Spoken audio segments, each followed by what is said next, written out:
भैया, मैं गायक अजय पांडे चिप्पू आप लोगों को दोनों हाथ जोड़ के प्रणाम करता हूँ। बहुत ही खुशी का बात है कि शिक्षित गरीबों के हक की हमेशा लड़ाई लड़ने वाले बड़े भैया चेखू पांडे की पत्नी संगीता देवी को जिला पंचायत सदस्य पद हेतु राजपुर से वोट देकर भारी से भारी मतों से विजयी बनावे और राजपुर क्षेत्र का विकास करें।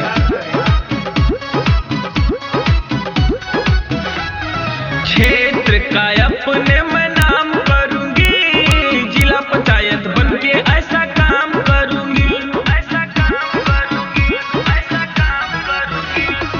राजपुर के अपने मैं नाम करूंगी, जिला पंचायत बनके ऐसा काम करूंगी। आशीर्वाद मांगिले छुके पौआ के हो, आशीर्वाद मांगिले छुके पौआ के हो। चाची रखी हो ख्याल ये संगीता के हो, चचा रखी हो ख्याल चेखू पांडे के हो।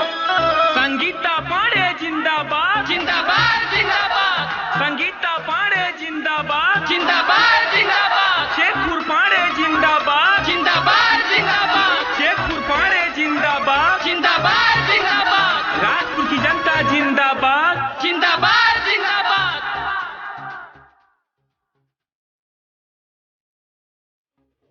पूरा गरीबों का आस होगा, राजपुर का विकास होगा, राजपुर का विकास होगा। पूरा गरीबों का आस होगा, राजपुर का विकास होगा। जाई किस्मत बदल पूरा क्षेत्र के हो, जाई किस्मत बदल पूरा क्षेत्र के हो। चाची रखी हा ख्याल ये संगीता के हो, चचा रखी हा ख्याल चेखू पांडे के हो। हवा का रुख बदलेगा तूफान आएगा, हवा का रुख बदलेगा तूफान आएगा। हर घड़ी हर पल आपको हमारा सलाम आएगा। बस ऐसे ही अपना साथ देना दोस्तों।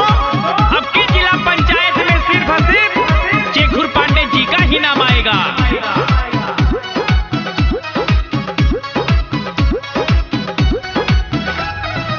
जीत